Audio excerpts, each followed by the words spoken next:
Players are on the move and the 2023 season is on the horizon. Hello, I'm Joey Wright, and I'm here to talk to you today about two players I really like this season. One, maybe I'm not so high on, how their new landing spots in their new cities will affect their fantasy value, and how can they help your dynasty teams for years to come. But before we get into that, go ahead and if you haven't already liked this video, go ahead and like it. Also, hit the little subscribe button there. That helps us out. And also, after the video is over, if you've got any questions, feel free to please leave them in the comments, whether they're redraft or dynasty related. Happy to answer them. All right, let's get into it. The first player I want to talk about is former Cincinnati Bengals running back and now Denver Broncos running back, Samaje P. Ryan, who recently signed a $7.5 million two-year contract with the team with another $1 million that can be earned in incentives. Now, why exactly would I want a 6-year veteran who's never really started more than 2 games on my fantasy or dynasty squads? There are 2 very big reasons why. First, the status of Broncos lead running back, Javonte Williams, following his knee injury last October, is still kind of up in the air. Broncos general manager George Patton said in a pre-draft press conference that Williams is due to return at some point in the 2023 season. But when will that be? When it came to filling in for Joe Mixon in Cincinnati the last 2 seasons, I dare to say Samaje P. Ryan was elite. In those 7 games with over 10 total touches, P. Ryan averaged 18.4 PPR fantasy points per game. Now that sample size might be admittedly small, but it's just enough to give him a great start to the season and possibly help him win the job. Also, the Broncos are bringing in former New Orleans Saints head coach Sean Payton to try to right the ship after it does seem like the team kind of went all in on Russell Wilson last season. And in terms of fantasy running backs, Payton has always been a favorable head coach. During his last 6 seasons in New Orleans, Payton gave us 2 running backs per season with at least 155 total touches. His lead backs averaged 273 total touches per season, with 66 of those being receptions, and the second running back, and this is what I love, averaged 173 total touches per season, with 36 of those being receptions. So even if this is just a backup role for P. Ryan in Denver, Payton's history of giving his second running back over 10 total touches per game should keep him fantasy relevant even in a worst case scenario. The next player I want to talk about that I'm not exactly too high on is former Carolina Panthers wide receiver DJ Moore in his new role in the Chicago Bears passing game.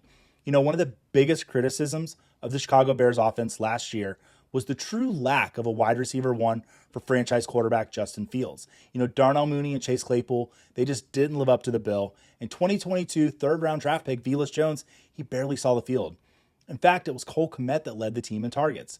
If the Bears are going to succeed in moving the ball in the passing game in 2023, something is going to have to give. And that solution for them seems to be DJ Moore, a 26-year-old wide receiver heading into his 6th NFL season. Now, Moore has averaged over 1,000 receiving yards per season since he entered the league, and has done so by commanding a large percentage of targets on his team, a stat he's finished top 10 in the past 2 seasons. Now, this trend will need to continue for Moore to be successful in Chicago, as the Bears recorded the least number of pass attempts in the league last season.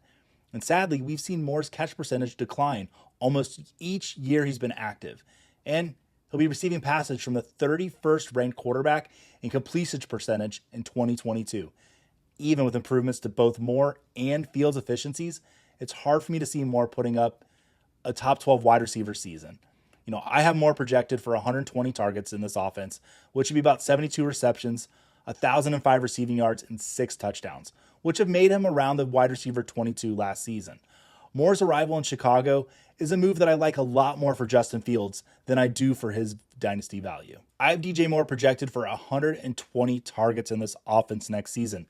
That would leave him with about 72 receptions, 1,005 receiving yards, and 6 touchdowns.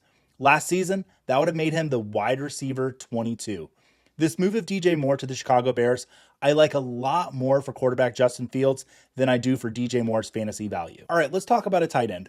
One player that's really rising up my rankings this offseason is new Houston Texans tight end Dalton Schultz. Now, Dalton Schultz moved over from a Dallas Cowboys offense that saw him receiving 667 yards and 7 touchdowns over the last 3 seasons as their starting tight end. And Schultz also finished second on the team in targets the past 2 years, which bodes well, as I could easily see rookie quarterback C.J. Stroud leaning on him as a safe, dependable option down the middle of the field for at least 100 targets this season. And one area I absolutely see Schultz contributing is in the red zone. While in Dallas, Schultz was a top 3 option in red zone targets the 3 years he started and even led the team last year. Houston's top 4 red zone targets are now gone. They're all playing on new teams next season, clearing the runway for Schultz. Now, I never like to use vacated targets to justify a player, but when the 4 top options are now out of the way, it's absolutely relevant. Schultz has passed the typical third-year tight end breakout, but still only 26 years old. He has the rare opportunity only a few other tight ends have, be the leading receiving option on his team. And those guys are cheat codes in fantasy. And as the current tight end 13 off draft boards, the value is absolutely there. If you're interested in more content that we have here at Football Guys, go ahead and click the videos to the side to see what else we have going on here this week.